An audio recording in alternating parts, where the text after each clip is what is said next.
Hi, this is JoJo with Hookup Baits podcast, and today we have Wayne Kotow of CCA as our special guest. Welcome. Thank you. Welcome. Hey, Why don't we start with a couple of adjectives that I thought of when I thought of you. These are mine. I didn't ask Chad of his yet. Problem solver. Always has every tool to get the job done. It's always, I've got that in my car. I haven't found a time that I've been with you that you didn't have something in your car to absolutely solve the problem. Boy Scout with the Felix bag of tricks. Yes. or Batman. You're like Batman. Utility belt. Funny, great fisherman, husband, dad. Oh, I mean, hang on a sec. Yeah, the fisherman thing. Oh, no. This guy, Wade the holds fish his own whisperer. when he fish. We can't even. I've seen the photos. I fished with you. You can hold your own. I'm holding his fish. He's fishing a pink rod and keeps up with anybody on the boat. Husband, dad, well-spoken, educated, politically involved, and you have such a passion and love for fishing and the fishing industry. Friend, mentor, part of the Hookup Baits family. So if we combine all of that, let's start with where you grew up and how did you get into fishing, or who was the person who introduced you to fishing? I grew up in Orange County. I was born and raised in Orange County, and been fishing my whole life. I attribute that to my parents. They introduced us to fishing at a very young age. We used to go up to Mammoth and go fishing every summer for 2 weeks. I'd go down to the pier, the jetties to surf, any place I could get a line wet, sneak into places we weren't supposed to fish. And I all the way back to the days of a bamboo pole with a little bit of mono on it and a smallest hook and some Velveeta cheese if you had to. Yeah. You know, that kind of stuff. Whatever I to mean, get we the did job it done. everywhere. Yeah. You know, bluegill, crappie, everything. So any place I could get a line wet, I've always had the passion. So, you know, we didn't always have a lot of money or time to go do it, but we did it wherever we could. We'd ride our bikes from Santa Ana down to Newport or Balboa or Corona del Mar just to go fishing. And this is going way back. So, like, Newport Pier didn't have rails on it. It was just a concrete pier going all the way out. Really? Yeah. This is back when you could still launch boats underneath like they did in San Clemente. You'd pick up right there under the pier on the dock, underneath on the gangplank. Back when there still were barges off of Redondo and Long Beach. Yeah, I remember doing the barges when I was young. Yeah, we only did that a few times. Those were back in the glory days of pier fishing and the barges when the bonita were thick. We were throwing the bonita balls with the feathers and all that. Oh my God, this thick. It was so much fun back then. It was. Yeah. And did you have brother and sisters? Or? I have a older sister, older brother, myself, and then a younger sister. And did they fish as well? Or? Not as much as me. I'm the one with the biggest bug on fishing. And, you know, and growing up, like I said, we didn't have a lot of money. Grew up in Santa Ana, and the passion was there, but we didn't always have all the time or the money to do it. Yeah. So we did as much as we could. And then as I got older is when I really had the opportunities later on. Yeah. And I've traveled around the world. I have fished in all 50 states. I have fished around the world. Wow. And I continue to fish any place I can. You know, any That's place pretty you good can to say that you can fish. You That fished is in all awesome. 50 states. I'd have never known a person that could say that. Actually. just to go to all 50 states is an accomplishment. Yeah, exactly. Yeah. But then fishing to not only do that, state? but fish in all 50 states, and then some of our territories, right, or other areas like Puerto Rico, Trinidad, Tobago, you know, and to go around the world. And any place you go, you try to get a line wet. You know, they're all different, and you try to learn. I'm always a student of the sport. Oh yeah. You can take any one of those things that they do or what you have in your arsenal and apply it, right? I mean, look at what your baits do. There's not a fish that you can't fish for with your baits. Yeah, anywhere in and the world. it's replaced in my bag when I travel. It's replaced. Originally, the crocodile was the lure you could take anywhere around the world. And then that got replaced with a mega bait, and now it's a hookup bait. And as long as you have the right size, usually some colors are generic, but if With you just have a little bit of research of where you're going, that's easy to it's accomplish. easy to do, and you've showed me that, and you know, and it's so true. I've taken it down south, I've taken it back east, and in the Midwest, and there's not a fish you can't try for. It's just technique, and you impart that, and all of a sudden you just passed it on. You just started a whole new culture somewhere. You know, I say lighting fires. Yeah. You go to a new area and you like the hookup bait fire, and it just it's spreads. very true. I mean, but the same thing started with crocodiles when we took those overseas. Oh, yeah. And the same thing happened when we started throwing metal baits, mega baits, and stuff. there wasn't a fish you really couldn't do as long as you had the right size and you had the right technique, and you can fish all the water column with it. Well, the hookup bait's same thing. Yeah, it does that and more. And more. Yeah. Now take us back prior to CCA, and we'll talk about CCA and your role, etc. But you have had an incredible career of, I don't think a lot of people understand the accomplishments that you've had in different industries to give you the tools that you have today. So kind of give us a quick, you're in high school, what happens after that, and kind of the different highlights. Yeah, I mean, high school, I did all the odd jobs like everybody else, trying to make some money. My main career path has been in the food industry. I started in the grocery stores, pushing golf carts, bagging groceries, and I worked my way up. And then from there, I went into a food broker, went back to the retailer, and then I ended up in the manufacturing side. So my career path has been everything from raw goods to the consumer, and then I picked up all the technology that runs it all. So as I went along, computers were coming up, learned how to program, learned how the systems work. As the systems got better, then it was how to use that information and apply it. So analysis and how you do your marketing, how you do your demographics, how you do your pricing, all those different nuances.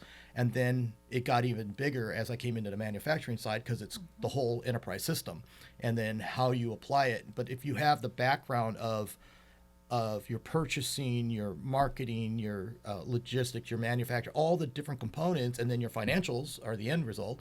If you know how to apply that, that's the whole ERP system. And being able to buy and sell companies and implement and do that and bring companies in and divest them when you need to, that was a big tool. And then that's something you can apply to any industry now, right? Because we all have the same issues of manufacturing, logistics, transportation, whatever, and then selling, and then your financials. Well, me and JoJo took a crash course and all that when we started Hookup Bait. We didn't have the tools. We Mad just scientist, crash financial analyst. And mentor. So your book's coming out when? So Yeah, we can buy that? No. I'm on the other side of that. I'm going to getting ready for retirement, man. I want to be more like Chad Gerlich and go fish everywhere, all day, every day. Yeah, right. I have to make up for all this time that I've been spent working. Yeah, but did you see the light bulb come on when you said you fished in 50 states? Yeah. And I Like, saw Chad's face going, okay. Oh, Wayne did it. I got to do Goal it. setting. Bucket list. Yeah. I mean, that's impressive. That is Yeah. really impressive. Yeah. It's so fun because it's so diverse. And the one thing that we talk about as an industry or a group is that the one common factor is outdoors recreation, and fishing is one that I don't care who you are, where you're from, what your background is. I don't care how much money you make or what. Anybody can go fishing and take Exactly. advantage of what we do. And that's what is fun about it. It brings everybody together. Yeah. You can be sitting next to somebody and have no idea who they are, and you can bring up fishing, and the spark and the smile and the conversation goes, and by the time you're done, you're best friends. Yeah, exactly. Very, Yeah. very true. Help our listeners. I know many of us, obviously close to you, know what CCA, but if I was a listener just tuning in, tell us, what is CCA and what is the purpose of it? So CCA is the Coastal Conservation Association of California. We are the fishing advocacy group fighting not only to conserve our resources, but everybody's access to those resources. That is the main goal of CCA. Now, that being said, there's a lot to that, right? Because we have multiple layers of government, agencies, councils, commissions. We have lots of moving parts, legislature going on, and we're being attacked on a lot of fronts. So our main mission is to try to find all those things that are coming at us and defend it, as well as be proactive in trying to increase conservation measures, sustainability, and access. And that sounds easy, but it is very complex. Well, It's a never-ending you've had job. some Yeah. great accomplishments. Tell us the most recent accomplishment that you did for us in fishing. Well, the last one, the big one, was the 12-month fishing license. We got legislation passed that had been going on for 9 previous attempts through our government, and always had a hiccup somewhere. And we took it on last year, and we got the bill passed in our first attempt. which was huge. And so Wow. now we have the implementation side of a true 12-month fishing license, along with developing an online application so that you can use it with your phone, so you will not have to carry your license. You can just show it on your phone over time. On top of that, we're trying to build that as a larger application. So if we can implement where you're fishing, put your GPS on, hit the app and go, what's legal here, what can you catch, what's closed, Oh, that's a all of great that. idea. I love If that. we can get that built in, there's applications already out there, so hopefully we can tie into them. Being able to know where MPAs are, knowing renew your license automatically. It will include the hunting licenses. Eventually, hopefully, we can do report card reporting on it, and maybe even tag signatures on it. So there's all these applications that we want to be able to do. But the first step is showing your license, being able to renew your license, hopefully hook up your auto renewal on your license for that with the application, and then have a true 12-month fishing license from date of purchase. So that was our latest one. We're constantly working bills. We got a shark bill going on right now in the Senate. We've had a lot of input. They're taking amendments to it based on our recommendations, so that we're taking some of the nuances out of the bill, or what I would call vagueness out of the bill that would have unintended consequences downstream. So we're always trying to look for those kind of scenarios on behalf of the recreational angling community. What else? We were successful in squashing the AB 3030 bill a couple of years ago during COVID, which was huge. The governor came out and did an executive order 6 weeks later, and so we're in the process of implementation of that right now. But what we did by squashing that bill was set a precedent that California, which has a supermajority on the Democratic side, thought that they were going to have a landslide on that bill. Which, for people that don't know, the 30 by 30 movement is to try to preserve 30% of land, ocean, and water in California. But this is a bigger movement. It's actually international and federal. So we have America the Beautiful on the federal side, and then we have the bigger movement on the international front. The problem that you have is that on the international front, the federal side and the state side, they have different definitions and restrictions. And what we did was we're trying to get them all together. By doing what we did and setting the precedent in California, we opened the conversation to the federal side, which helped get input into the America the Beautiful. So if you look at the way it's written, for the fishing perspective, there's a lot more things that are included, so less restrictive, where in California they're trying to restrict us a lot more and prevent more fishing opportunity, which goes against one of their goals of providing access to underserved communities. So we're fighting with that right now, and that's what we're going back and forth on. But those are things, I mean, there's so many things that go down. They're coming after us on lead bans, always at the federal or state level. They're coming after where we can fish, what we can use. We're working on fisheries management plans that could take our bag limits down. Right now we're working on ground fish. They're always coming after our bait. You know, we've had issues in the past on bluefin restrictions and things like that. And there's so There's many the emissions one now too, right? Well, the emissions one on carb had to do with our sport boat fleet. Yeah. They took a subset of the commercial fleet and created a subset called Harborcraft, and that included your horn blowers, your barges or tugboats, your pilot boats, your sport fishing fleet, and the duck boats, and they separated those guys away from commercial fishing and other commercial vessels, and they put a unreasonable proposed restriction on them. But it was something that you couldn't do. The restriction that they wanted was to get them to a Tier 4 motor and eventually to a zero emissions motor. But the technology's not there. Yeah. And what they're telling you is, we're going to push it through because eventually what will happen is the technology will catch up. We're going to force the technology to be developed. Well, yes and no. And it's not, we're already having problems with trucking and agriculture where they're burning tractors up right now in trucks. And that's with good ventilation on the road, a lot of money being spent. I mean, we're talking huge industries. And they're trying to say that we're going to put these particulate filters and all of this, what it's kind of like It's kind of like your filter on your car. Your what do you call it? The smog stuff. Yeah, in a catalytic converter on your car, where it's going to, clean up that pollution side of it. But to do that, you got to get it hot. Yeah. We're talking thousands, tens of thousands of degrees. Well, on a sport boat, most of our sport boats are older, and they're fiberglass or wood. Yeah. You're going to burn them down. Yeah, you're not. It's a safety you don't issue. want something that hot. So in the there. problem is that it's not that we're against it. It's just that the technology is not there, and we can't retrofit these boats at this point. So that's what everybody fought back on, and we got them to make an amendment to get us to Tier 3, which we can all do, and then and put pilot programs together to try to find that solution over time. And with the goal to get to zero emissions, but the technology on zero emissions we're going to have a hard enough time on the road with cars and stations. How are you you can't pull over and plug in on the open water, 100 miles offshore, 500 miles down south. Get it totally working right with cars and trucks and everything else. And then do the boats later. There's applications is how I look at it. There, right? The ones that they really need to worry about are, say, you can do that on marina traffic. The ones that say in the harbor, I get that, right? If you have a taxi going back and forth, if you have a ferry going across, that makes sense. You're staying within a more densely populated area. Yeah. So the fumes and the exhaust and the pollution have no way to disperse. Out in the open ocean. Out in the open ocean, that's a different story. Yeah. Yeah. Good point. Yeah. Now, how can anglers support you?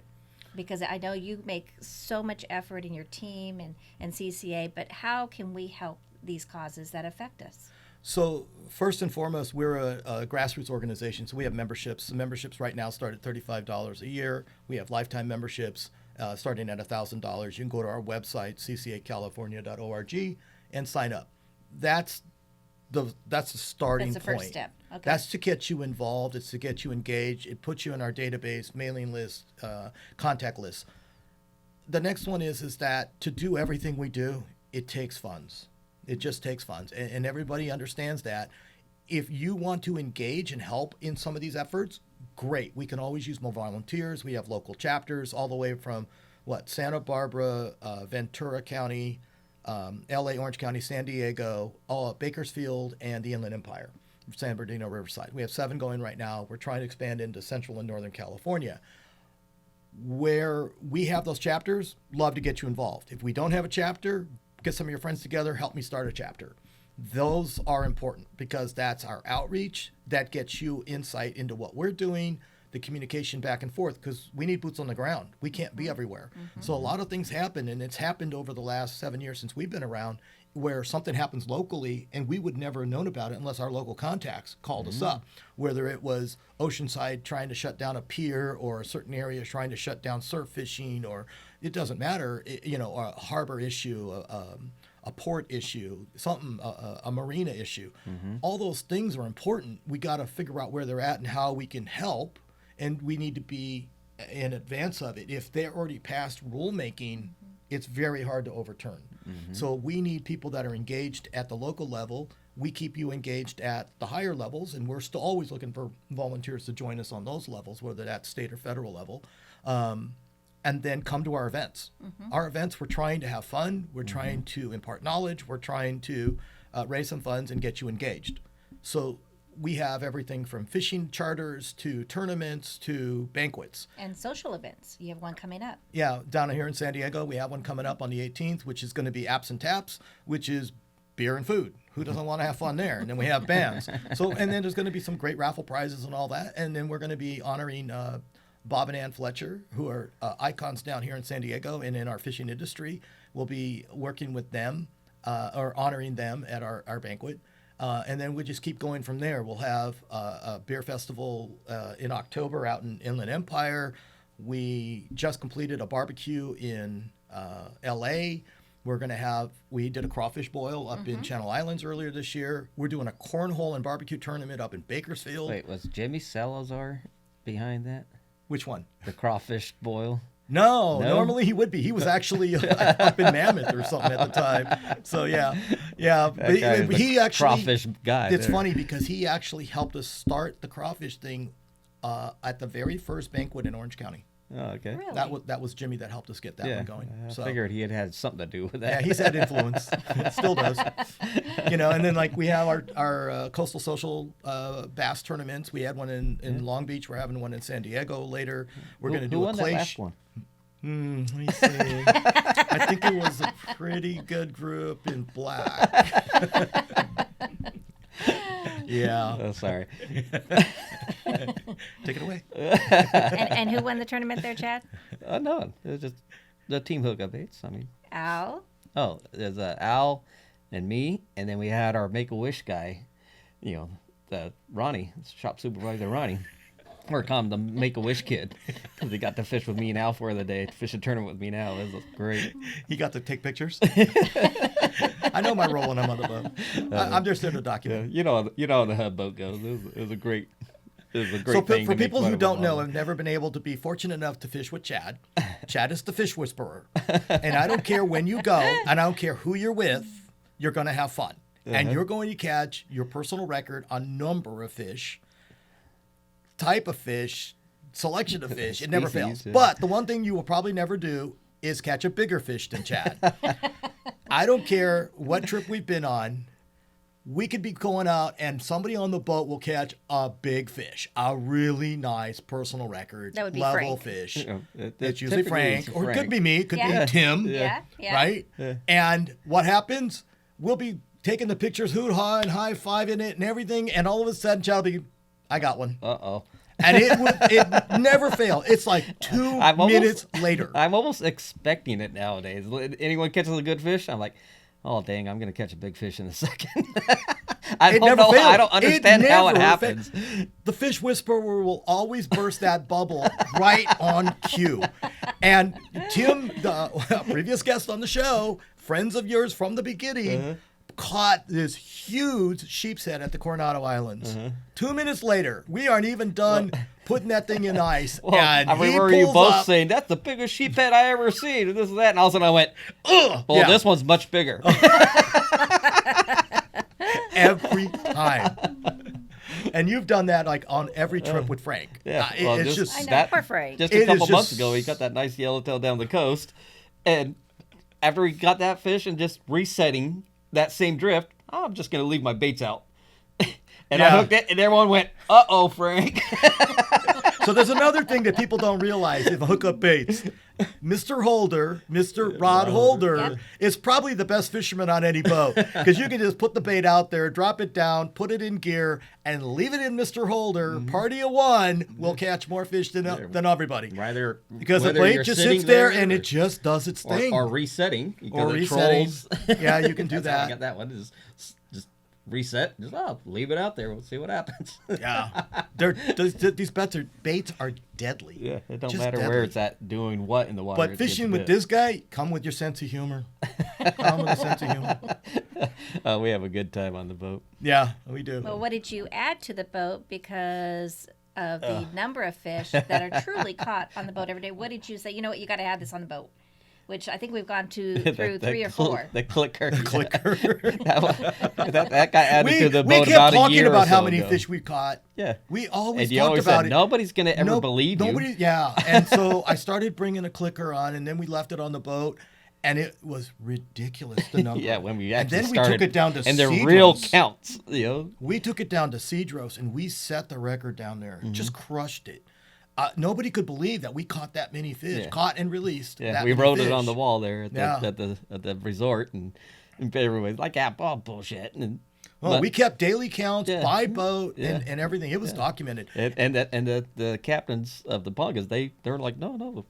That's Well, real. the funny That part was we real." got the captains. All we have to yell is click, and it's hanging up by the Oh, center yeah. console, and they were like, click. Oh yeah, he was all into it. He's all about clicking it. Yeah, but that right there, guys, if you really want to see how you're doing, Yeah, that is a clicker. true testament on Yeah. how 'Cause everybody, effective we you caught are. 100 fish. Well, did you actually click them? Yeah. Did you actually really count That's like them, or is saying, that just an I caught a estimate? really big fish. Yeah, what's the Did rule? you weigh it? Yeah. Did you weigh it, or did you actually take a picture with it? Did you put a tape measure to it? Did Yeah. you scale Yeah. it? You so know. that's and that's when I was making my early postings. We caught 200 fish, and I'd get people actually calling back. Yeah, right. Yeah. Who catches 200 fish? I'm like, we really did. Legit. Now we're like, it's on the clicker. And what's been the all-time high so far? 4 guys, 548, I think was. Yeah, something like that. It was high. For 4 guys. And I got to tell you, when we first started fishing, I bet you we had we've had many of those but days. we didn't have the clicker back Yeah, then. but we didn't have the clicker. We just, we got 300 or 400. I mean, to the point, guys, and you got to understand, you're fishing and your arm is just cramping and you're sore because you're so tired and your thumbs are sore from taking the fish off. But it's so much fun, you can't quit. You can't quit. One more cast. One more cast. One more cast. I can't see anything. It's so dark. Yeah, we've been 50 miles south fishing till dark a few times. Yeah. Well, I think it's also the friendship that's on the boat. I mean, obviously the baits work, but it's the friendship that you guys have developed that it is so much fun. And Frank has such a great personality and tough skin because, I mean, panda. Yeah, and Ronnie and all of you guys together just is No a great comedy day. show has anything on us. No. Yeah. Many a time I'm like, why aren't we running footage on this with the GoPro right now? We sit there. I mean, Tim, we could sit there for 8 hours just bent over laughing. He just doesn't stop. Yeah. It's just, we just all feed off each other. But I think that's one of the things that's a testament to the Hookup Baits community is that it actually accomplished what you actually set up to do, which was to bring the community in, to teach people how to fish, to have fun, to give back to the Groms, the young kids, to Veterans. impart the knowledge and everything that we do.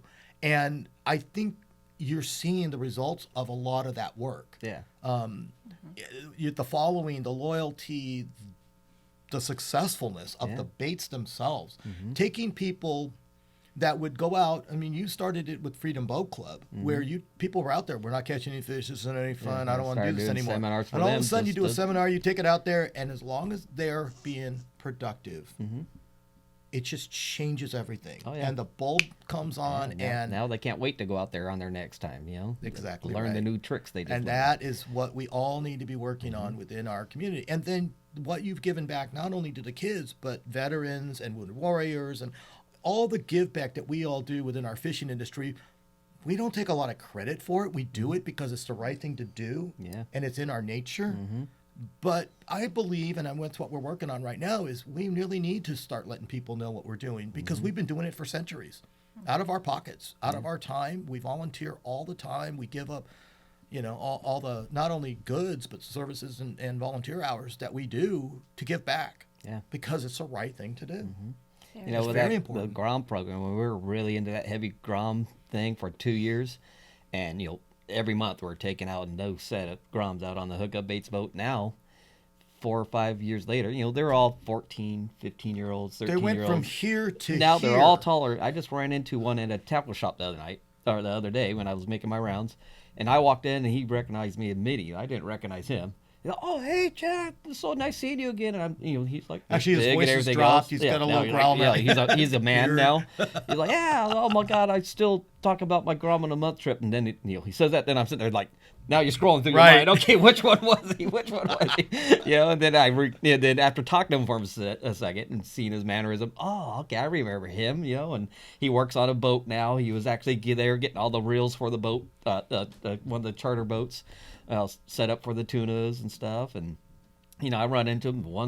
Other ones are working at tackle shops now, and then all our Groms are our ambassadors. We have like 5 of them that were all Grom of the Month guys that have turned into ambassadors.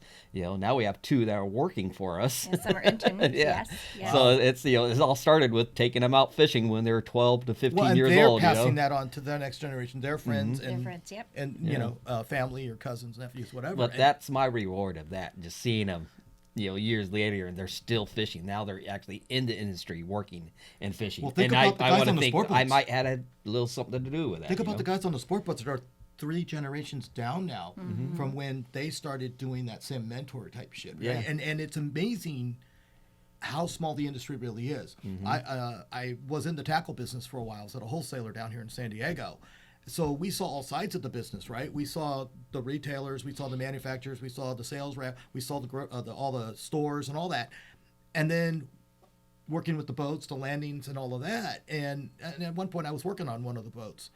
And that whole group moves around, but it's a really small industry. We're seeing guys that used to work on boats that are now either commercial fishing, or they're working in tackle stores, or they're running manufacturing, or they're doing charter businesses, and they're just moving all around. It is a small industry, but it is a tight industry. Oh yeah. You know? Very well said. And I don't think I realized it until Hookup Baits. What a tight industry it really is. Let's take a quick break, and we'll come back with Wayne, and we'll be right back. Thanks.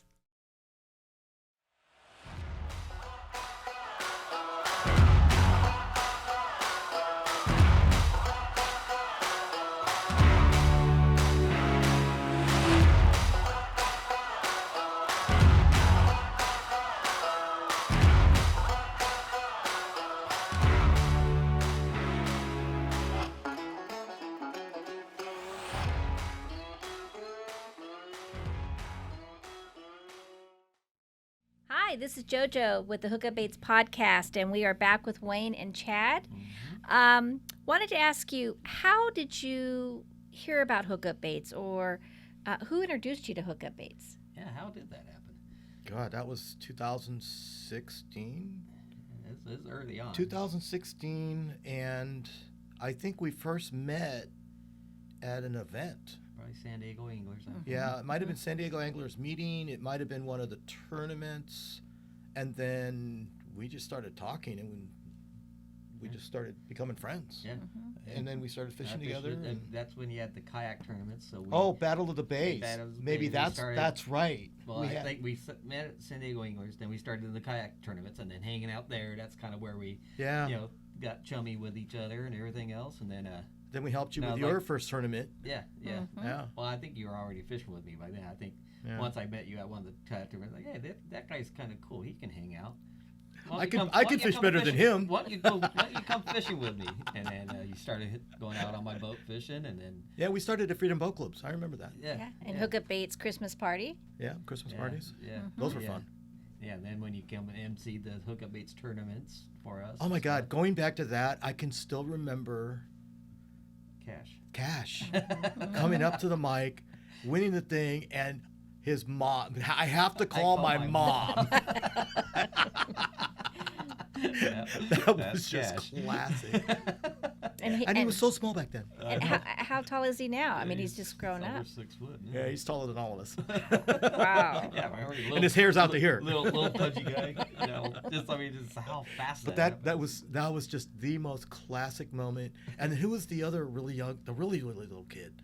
God, he wanted to fish so bad, and he had limited access to be able to go out. Yeah. Little Jax. Yeah. Oh my God, he was just so passionate. You're just sitting there going, you feel for him. You're like, man, I wish I could take you out all the time, but we just can't, But that passion right there, those two. He's all about fishing. Yeah, Cash too. That's like their life. But that right there is why we do what we do. Oh yeah. To see that, to experience that, to be involved and watch it just grow, and then passing it on. It's just magic to me. Well, we've kind of done a number of our Grom ambassadors as a podcast, and to see how much they've grown up over the past 3, 4, 5, 6 years. Very much, and freshwater or saltwater, or how much time they're on the water at their age. Yeah. Which is great, because that means they're not doing something else dumb, and getting in trouble and all that. And I think that's so positive for so many of us. And I think we actually learned a lot.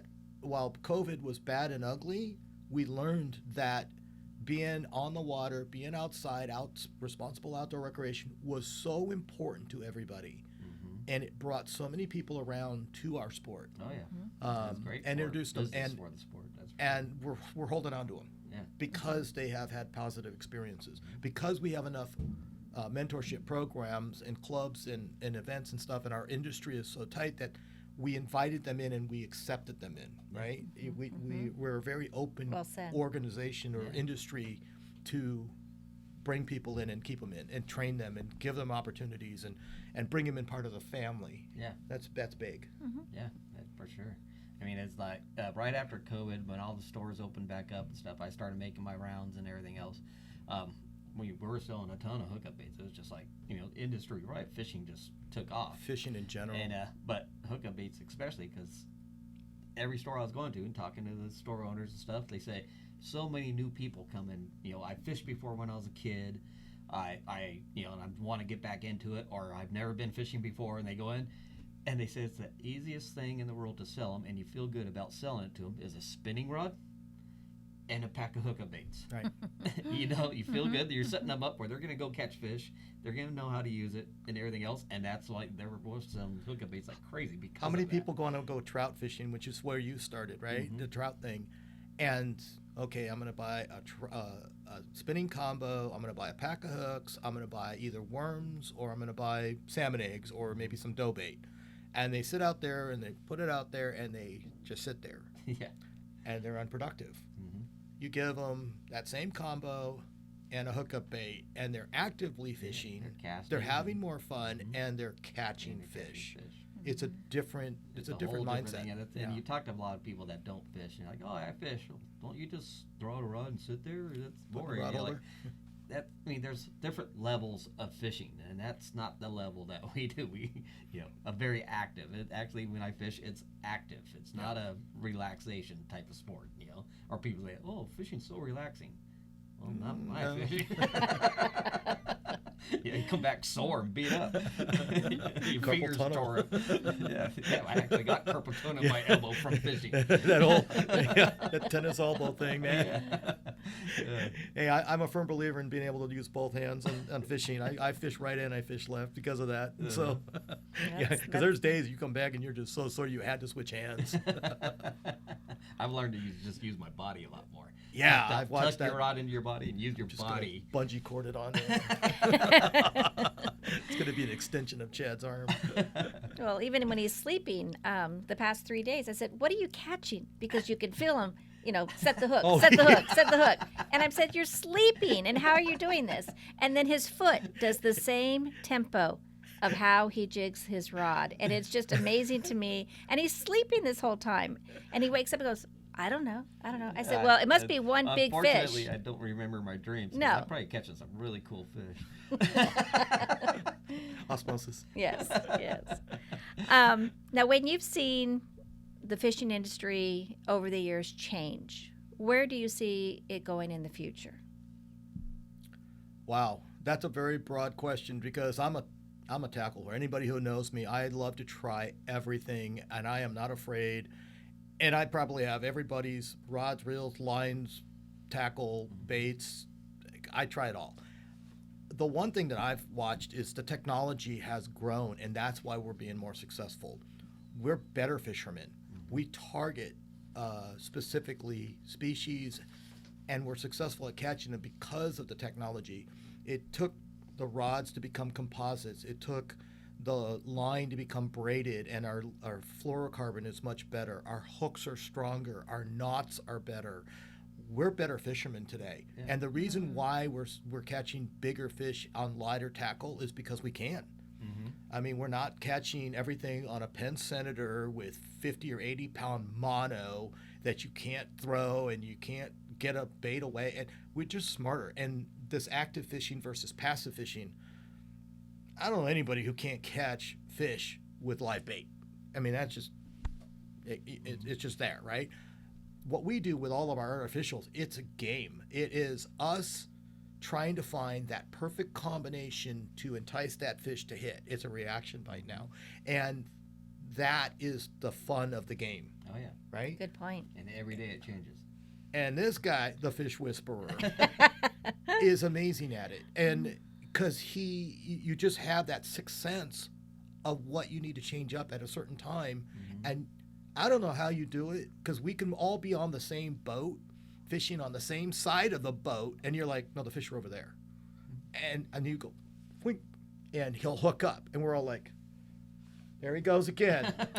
Oh, look, it's Chad with another big fish. That's like one of the most important things I always say. If you're a private boater, boat positioning is everything. I understand what. But it's not just the boat. what your But the boat could be electronics there. is But on. it's where you fish on the Well, boat but and how you fish it. It's because I know I position the boat. I'm looking at Yeah. electronics. I know it's right there. He knows, but he doesn't always tell us. We all just kind of sit there and watch him. Well, do you notice where Tim fishes every time on the There's boat? He is multiple- right next to Chad multiple- every Well, time. there's always that, but then you Tim, don't have to worry about the Ronnie, swing. Little Yeah. Paul. Yeah, you have to worry about the They swing. wait for me to cast, and then they throw it right next to it every time. Doesn't always work though. Yep, absolutely. It is very funny though, but I believe that the industry has grown and it will continue to grow this way. Hookup baits didn't exist 6 years ago, right? And look at where we're at right now. That technology of that bait is so good that it has changed how we fish and how we target the fish and how successful we are. We could actually spend a lot less time on the water if we were actually keeping all those fish, but we're practicing responsible catch and release, which is very great important. for sustainability. We're enjoying our sport because we're being responsible. So all of these pieces along the way help us. Our descending devices are helping us with good, responsible releases of fish that are deeper in the water column. Our bag limit restrictions are helping. Our tournament angling is getting better because we are practicing catch and photo release tournaments more often now.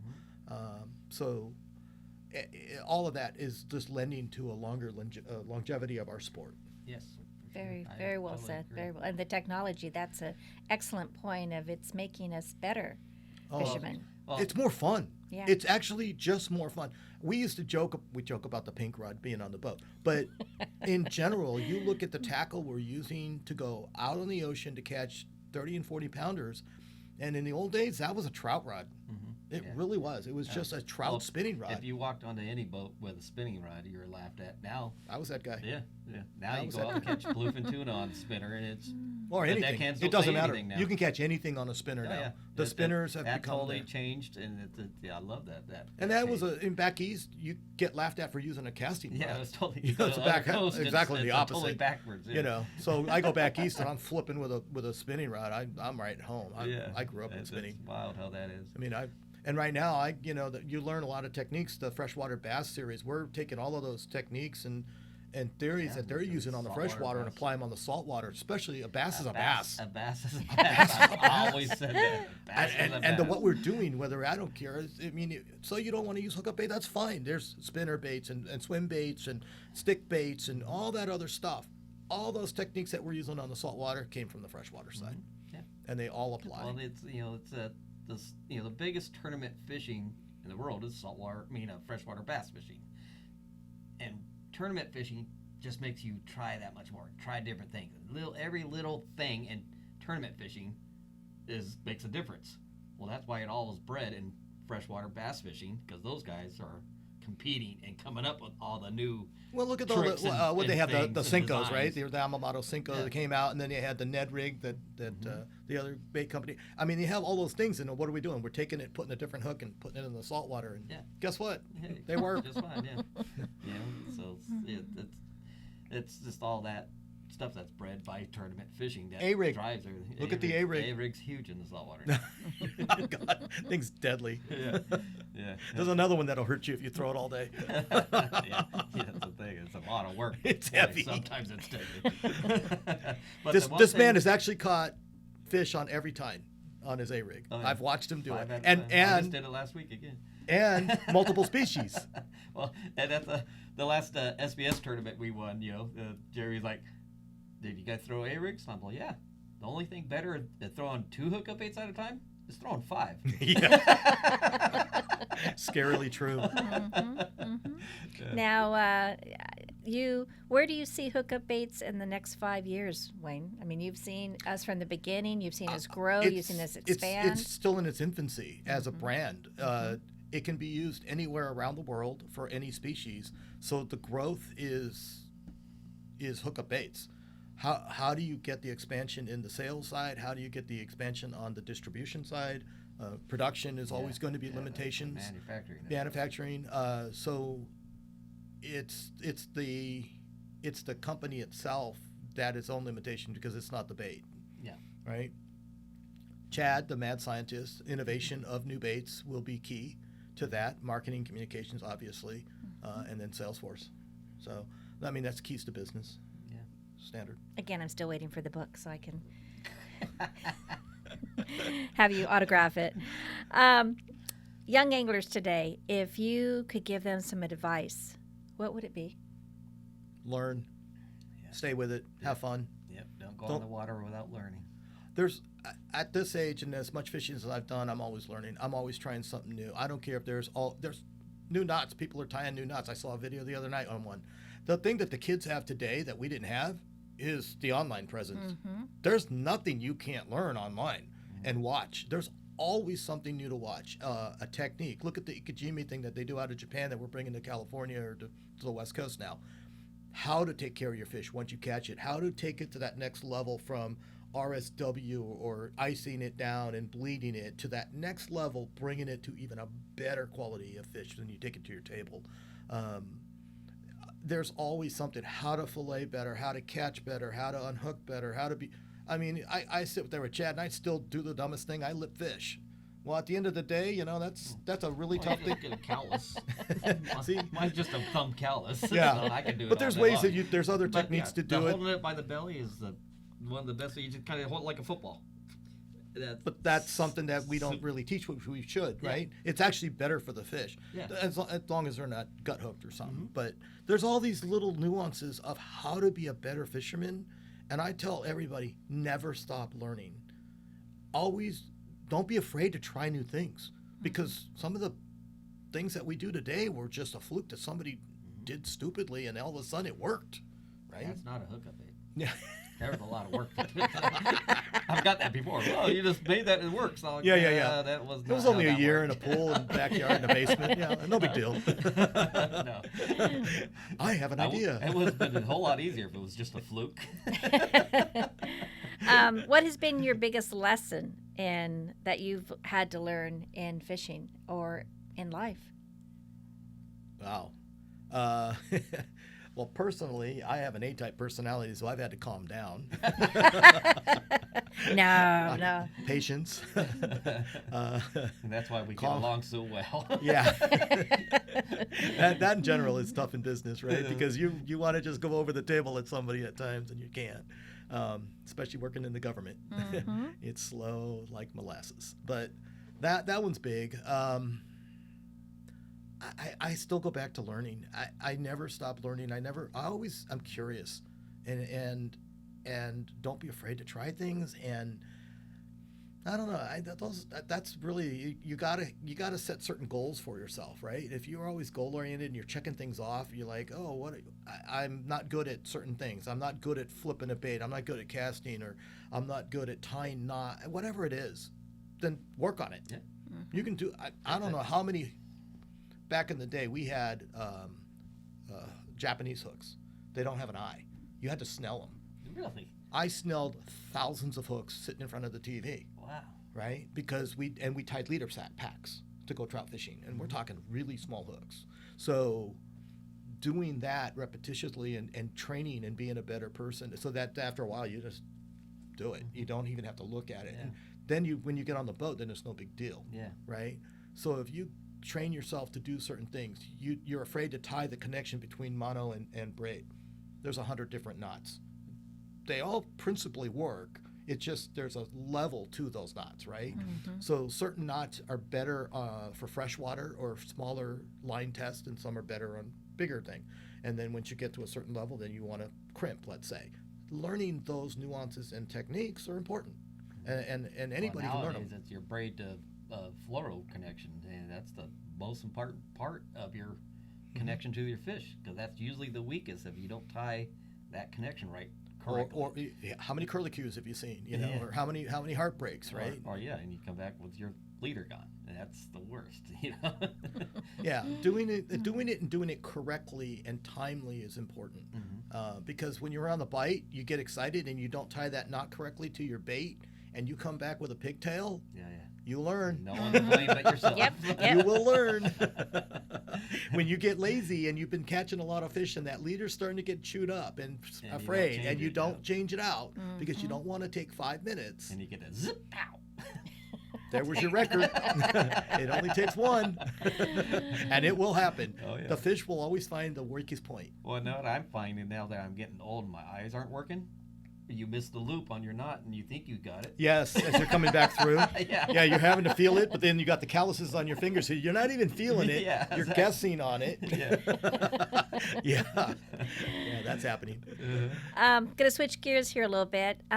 Who is your hero in fishing Ooh. and in life?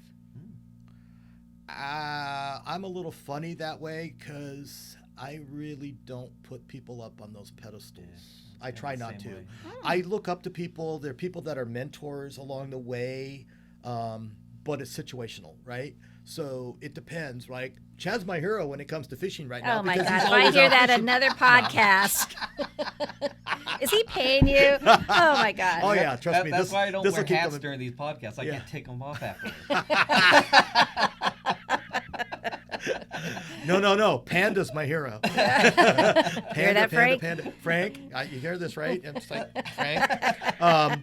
No, it's funny that way. It's, how do you put it?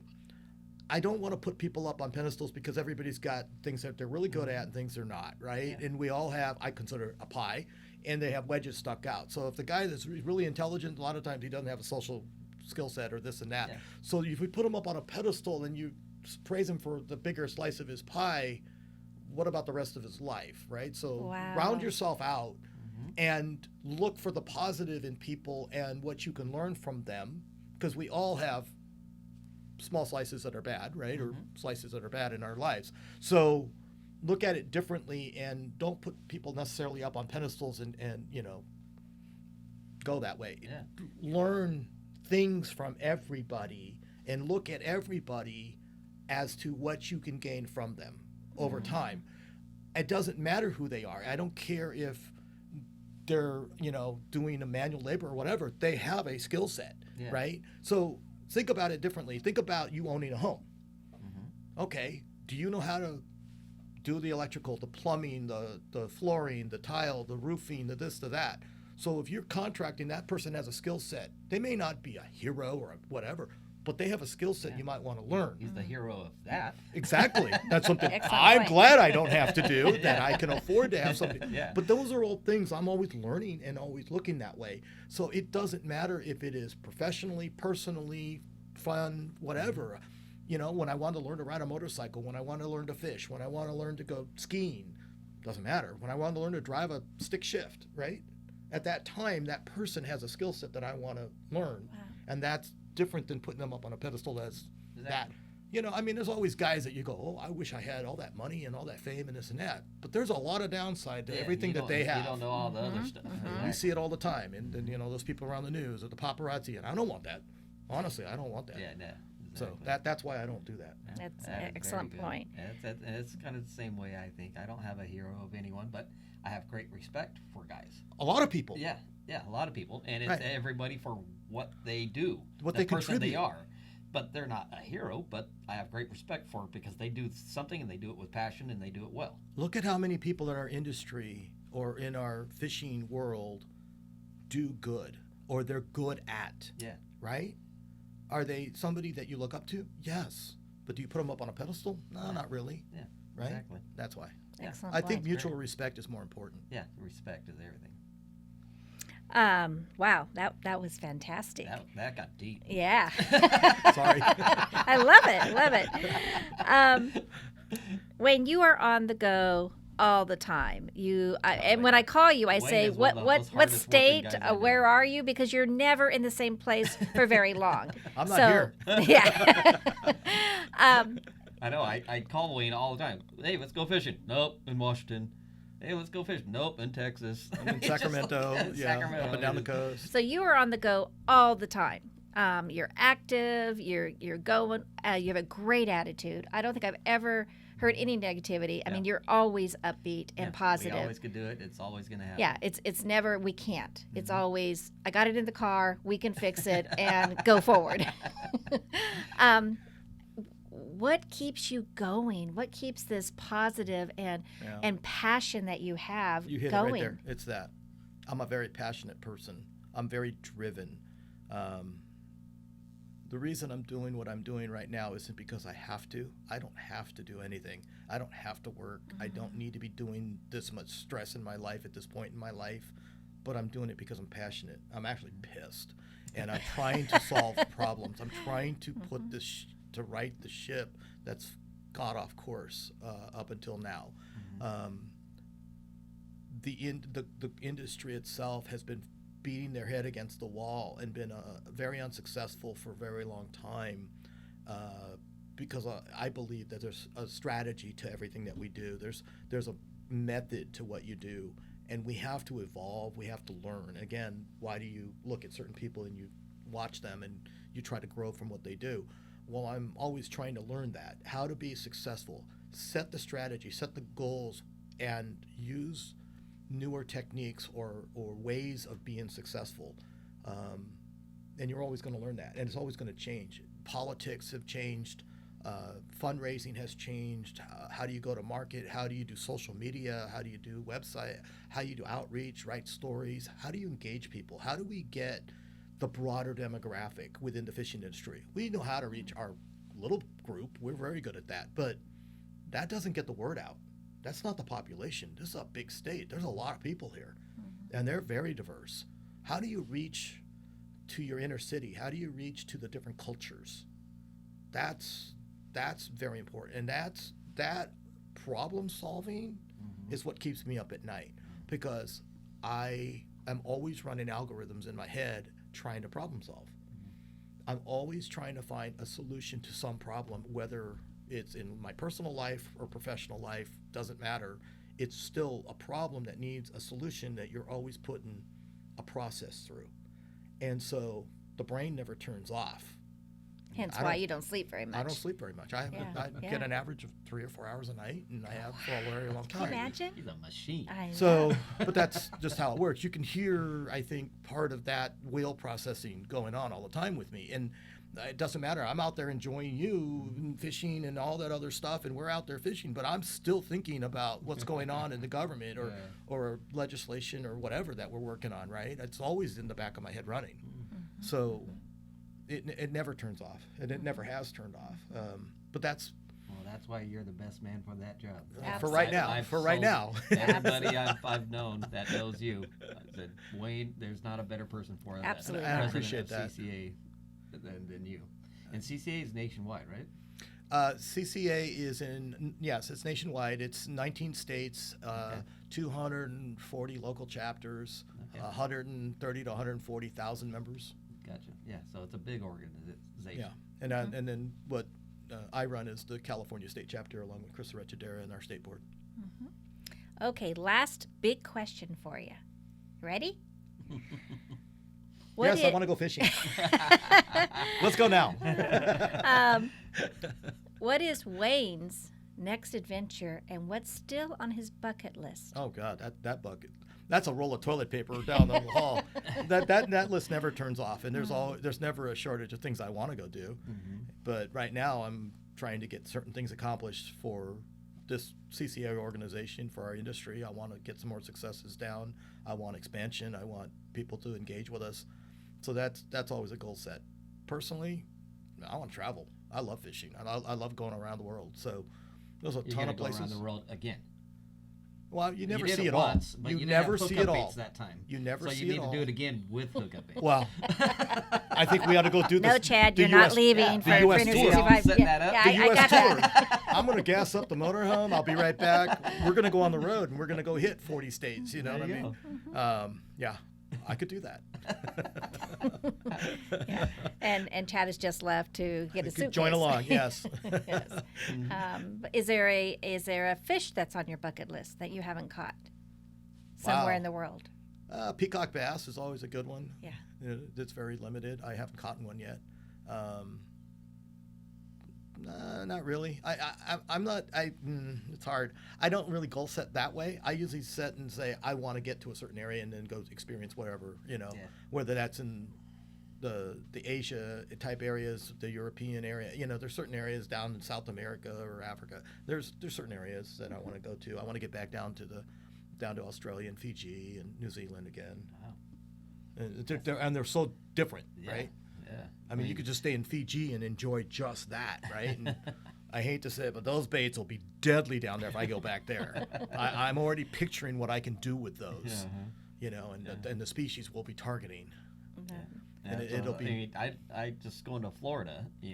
Joe going to Florida and getting a free boat club and figuring it out on our own. That's like my most favorite thing to do. It's more. There's 900 species in Florida. Yeah. 900. How many have you caught? 50 or 100. Or See, I'm probably around 30 species, and 20 of those were probably caught in the last time I was down there with the hookup bait. Yeah. So yeah, because I mean, it's just the intercoastal. Every cast is something different. Yeah, well, the intercoastal you can work, and you work the water column, and they're all different. They're all hanging out there. You can catch 12 species, 15 species in a day just in the intercoastal in one little zone, and there's 900 species in Florida. So yeah, we'll be back in July. How many species are in California? I have no idea. Never even thought about it. Yeah, I don't There's know. not 900. No, we don't. We're not as diverse as Like them. known as game fish species, right? That's kind Yeah, I don't know. And we know that Wayne will get back to you on that answer. I know. That's one thing about Wayne. You he'll come be- up with a question, he'll yeah. text it to you Yeah. a day later. We want to thank you, Wayne, for being here today, a part of our podcast.